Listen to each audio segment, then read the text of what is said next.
సంచలనం సృష్టించిన సినీ నటి ప్రత్యూష మృతి కేసులో సుప్రీంకోర్టు తుది తీర్పిచ్చింది. సిద్ధార్థ రెడ్డి పిటిషన్ను డిస్మిస్ చేసింది. 4 వారాల్లో సిద్ధార్థ రెడ్డి లొంగిపోవాలని సుప్రీంకోర్టు ఆదేశించింది.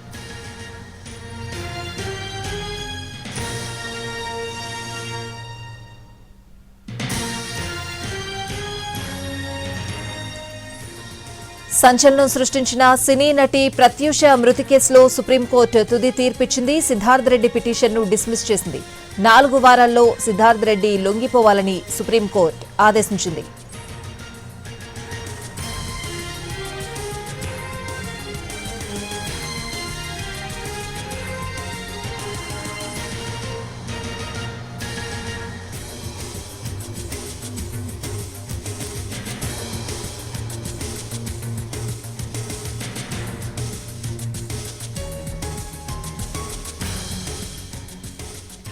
సంచలనం సృష్టించిన సినీ నటి ప్రత్యూష మృతి కేసులో సుప్రీంకోర్టు తుది తీర్పిచ్చింది.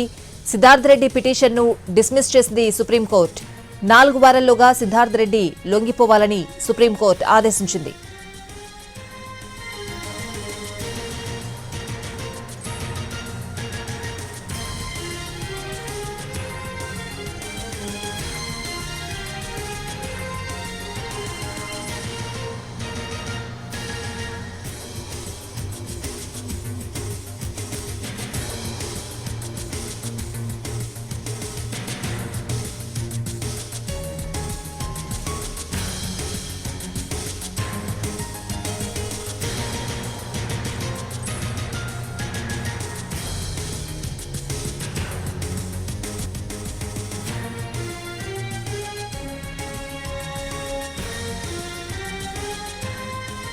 సంచలనం సృష్టించిన సినీ నటి ప్రత్యూష మృతి కేసులో సుప్రీంకోర్టు తుది తీర్పిచ్చింది. సిద్ధార్థ రెడ్డి పిటిషన్ను డిస్మిస్ చేసింది సుప్రీంకోర్టు. 4 వారాల్లోగా సిద్ధార్థ రెడ్డి లొంగిపోవాలని సుప్రీంకోర్టు ఆదేశించింది.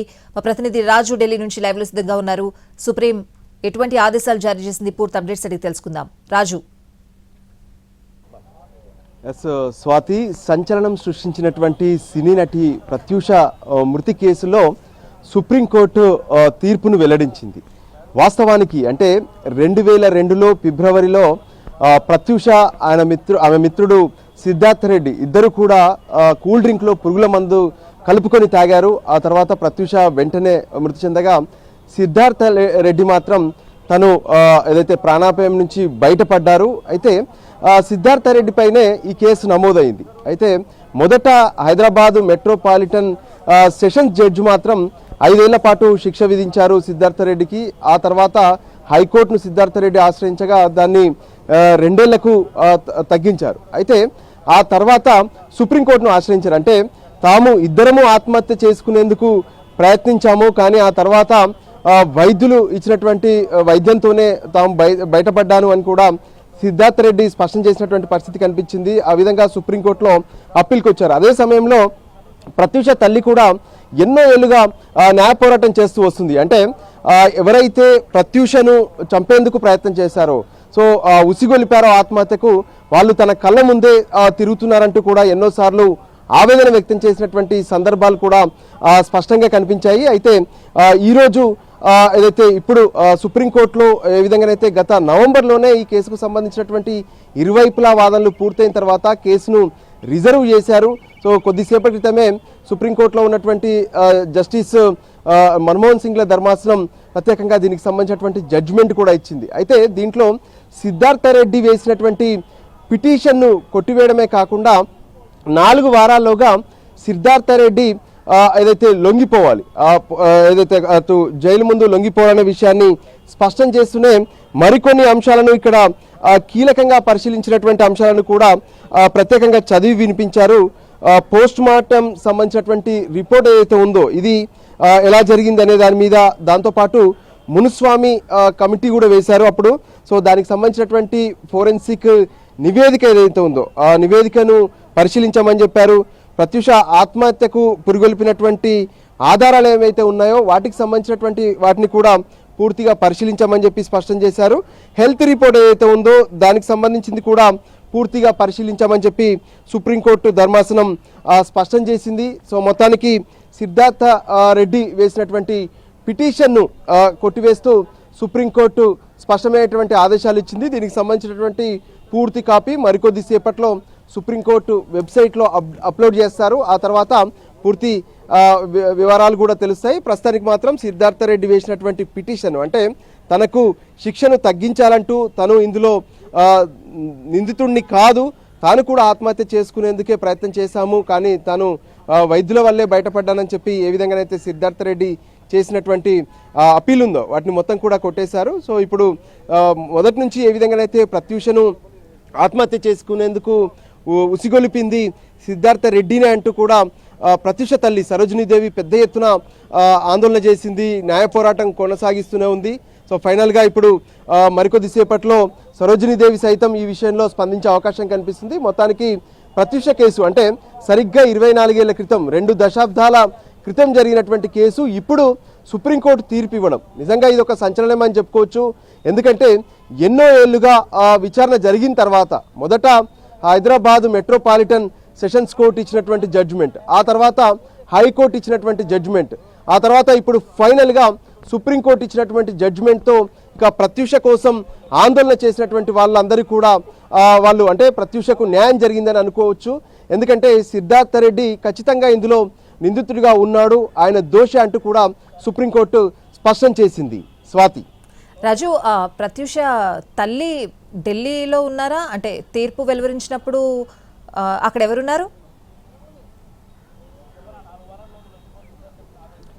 ఎస్ స్వాతి, ఇప్పటి వరకు ప్రత్యూష తల్లి అంటే గతంలో ఎన్నోసార్లు కూడా సుప్రీంకోర్టులో విచారణ జరిగిన ప్రతిసారి కూడా సరోజినీదేవి ఢిల్లీకి వచ్చారు, కానీ ఈరోజు మాత్రం హైదరాబాద్లోనే ఉన్నారు. ఎందుకంటే ఆమెకు సంబంధించినటువంటి అంటే నాగముత్తుతో పాటు మరికొంతమంది అడ్వకేట్స్ కూడా ఇందులో ఒకవైపు ఏదైతే సిద్ధార్థ రెడ్డి తరపున వాదనలు వినిపించారు, అటు సరోజినీదేవి తల్లి అంటే ప్రత్యూష తరపున కూడా వాదనలు వినిపించినటువంటి కౌన్సిల్స్ కూడా ఈరోజు సుప్రీంకోర్టులో ఉన్నారు. వాళ్ళ ద్వారా సమాచారం తెలుసుకునేందుకు తాను తెలుసుకుంటానని చెప్పి ఇప్పటికే సరోజినీదేవి స్పష్టం చేసింది.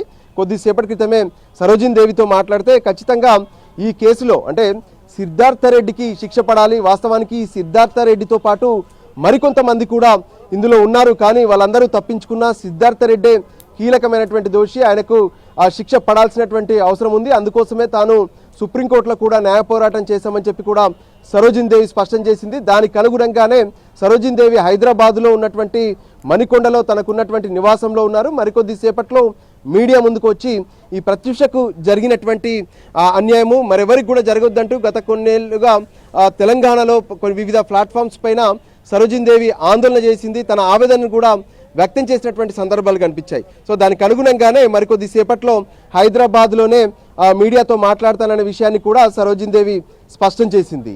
స్వాతి, రాజు, అంటే ఇన్నేళ్ల సుదీర్ఘ న్యాయ పోరాటం తర్వాత ప్రత్యూష తల్లికి అనుకూలంగా తీర్పు రావడం అంటే సుప్రీం తీర్పుని ఏ విధంగా చూడాలి?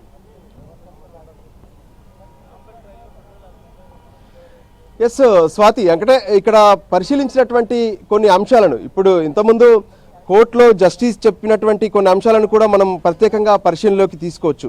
ఎందుకంటే ఈ కేసు ఎప్పుడైతే 2002 ఫిబ్రవరి 23వ తేదీన వాళ్ళు ఆత్మహత్య చేసుకునేందుకు ప్రయత్నం చేశారు, కానీ అప్పటికే సినిమాలు అంటే ఎన్నో సినిమాల్లో అవకాశం వచ్చింది. మొదట రాయుడు సినిమా ద్వారా అంటే మోహన్ బాబు నటించినటువంటి రాయుడు సినిమా ద్వారా ప్రత్యూషకు అవకాశం వచ్చింది. ఆ తర్వాత అందాల పోటీలో కూడా ప్రత్యూషకు ప్రత్యేకమైనటువంటి గుర్తింపు వచ్చింది, మిస్ లవ్లీ హైదరాబాద్గా కూడా పేరు తెచ్చుకుంది. సో ఖచ్చితంగా భవిష్యత్తు ఉంటుంది అనుకున్నటువంటి సమయంలో ఇంటర్లో మిత్రుడిగా ఉన్నటువంటి సిద్ధార్థ రెడ్డి కావాలనే ఆమె కెరీర్ను నాశనం చేయడంతో పాటు ఆమె పైన దురాలోచనతోనే ఆమెను హత్య చేసేందుకు ప్రయత్నం చేశాడంటూ కూడా పెద్ద ఎత్తున ఆందోళన జరిగినటువంటి పరిణామాలను కూడా మనం చూసాము.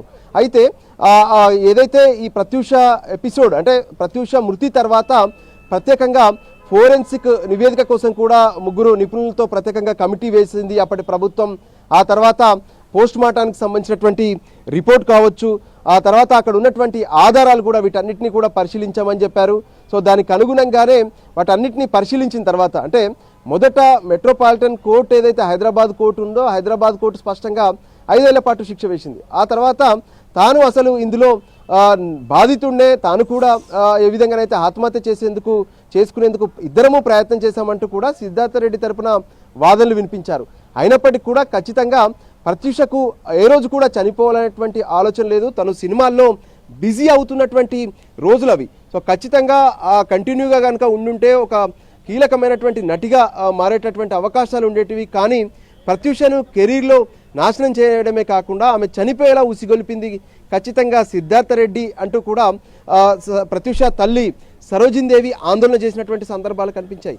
దానికి అనుగుణంగానే ఇరువైపులా వాదనలు, అప్పుడు ఉన్నటువంటి ఆధారాలు, వీటన్నిటిని కూడా సేకరించిన తర్వాత పోలీసులు ఇచ్చినటువంటి ఎఫ్ఐఆర్లో ఉన్నటువంటి నివేదిక కావచ్చు, ఫోరెన్సిక్ రిపోర్ట్స్ కావచ్చు, వీటన్నిటిని కోర్టులన్నీ పరిశీలిస్తూ వచ్చాయి. ఆ తర్వాతనే ప్రత్యేకంగా సుప్రీంకోర్టు కూడా సుదీర్ఘకాలంగా ఈ కేసును విచారణ జరిపింది. ఇరువైపులా వాదనలు, వాస్తవానికి సిద్ధార్థ రెడ్డి తరపున కూడా ఇక్కడ వాదనలు పరిశీలిస్తే ఎట్టి పరిస్థితుల్లో కూడా సిద్ధార్థ రెడ్డి ఆత్మహత్యకు ఉసిగొల్పినటువంటి అంశం ఇక్కడ ఉత్పన్నం కాదు అనే విషయాన్ని కూడా వాళ్ళు ప్రత్యేకంగా కొన్ని అంశాలను తెరపైకి తీసుకొచ్చే ప్రయత్నం చేశారు. కానీ ఖచ్చితంగా ఆయన పాత్ర ఇందులో ఉందనే విషయాన్ని సుప్రీంకోర్టు గుర్తించింది. అందుకోసమే సుప్రీంకోర్టు వెంటనే సిద్ధార్థ రెడ్డిని 4 వారాల్లోగా లొంగిపోవాలనేటువంటి ఆదేశాలు కూడా జారీ చేసింది. స్వాతి.